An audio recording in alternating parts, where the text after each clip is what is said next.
Perkenalkan, nama saya Nur Halifah, mahasiswi KHKM Tematik kelompok 102 Desa Ketapang. Nah, di video kali ini kita akan mengenal lebih dekat dengan investasi. Sebelumnya, sobat tahu nggak sih investasi itu apa? Investasi adalah cara yang dilakukan oleh seseorang untuk dapat mencapai tujuan di masa yang akan datang dengan cara membeli atau memiliki suatu barang dan jasa yang dapat memberikan suatu nilai dari waktu ke waktu. Contohnya adalah perhiasan atau logam mulia. Perhiasan sering kali dibeli oleh ibu kita saat mempunyai uang banyak. Diharapkan dengan membeli perhiasan tersebut dapat dijual kembali saat terdapat kebutuhan mendesak di masa yang akan mendatang. Nah, ada harapan di dalam membeli perhiasan tersebut. Harapan tersebut juga disebut dengan investasi. Tahukah sobat belajar, selain dengan perhiasan, terdapat jenis investasi yang lebih menguntungkan? Yang pertama, saham. Tentu sudah banyak yang mengetahui tentang bentuk investasi ini ya sobat belajar. Saham sedang menjadi popularitas di kalangan para investor. Ditambah lagi dengan ramainya kaula muda yang terjun bermain saham. Untuk memulai investasi saham, sobat belajar dapat memulainya di rumah. Karena investasi ini dapat dilakukan dengan sistem online dan dengan modal sedikit.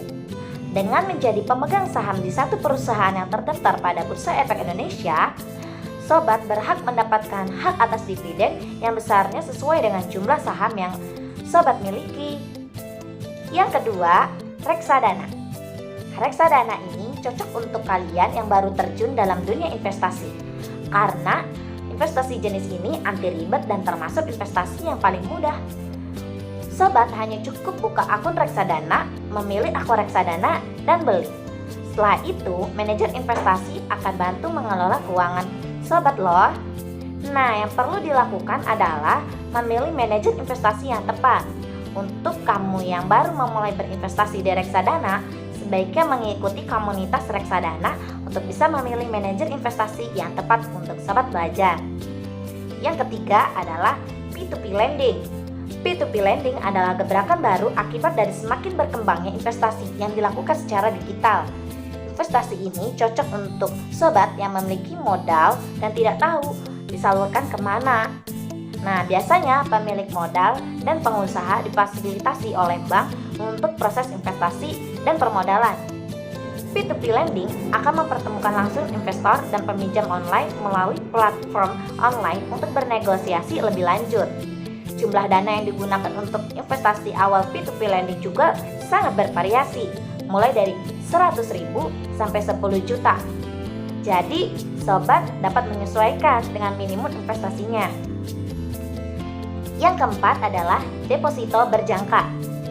Karena banyak masyarakat Indonesia yang menyimpan uangnya di bank ketimbang diinvestasikan, mengapa tidak mencoba untuk menabung dengan mendapatkan bunga yang lebih tinggi, tapi kayak seperti membuka investasi. Nah, dengan membuka deposito berjangka di bank-bank pilihan, nantinya sobat tidak boleh mencairkan uangnya sebelum jangka waktu yang telah ditentukan. Misalnya 3 bulan, 6 bulan, sampai dengan 12 bulan. Jika sobat menarik uangnya sebelum jatuh tempo yang telah disepakati, maka sobat akan dikenakan penalti. Investasi pada deposito adalah investasi yang paling aman dan memiliki risiko paling rendah meskipun terdapat penalti. Yang kelima adalah properti. Jenis investasi ini mungkin paling familiar ya bagi sobat belajar. Saat memulai memiliki penghasilan tetap, kecenderungan sibuk akan membeli rumah dan juga tanah pasti semakin meningkat ya. Tapi rumah akan menjadi aset jika sobat mensewakan dan bisa menghasilkan tambahan uang. Tapi jika sobat hanya menempati untuk diri sendiri, rumah akan menjadi liabilitas.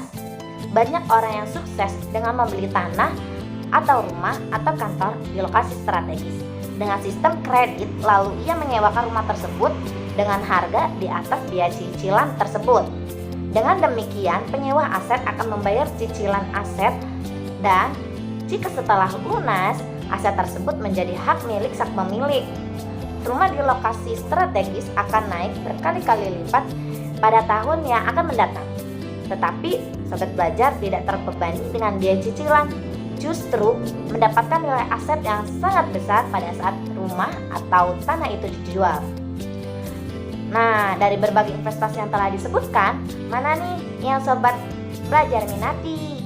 Pastikan sesuai dengan kemampuan dan juga jangan lupa untuk mencari lebih dalam lagi sebelum berinvestasi ya sobat belajar. Itulah pemahaman untuk investasi ya. Sekian dari saya. Wassalamualaikum warahmatullahi wabarakatuh.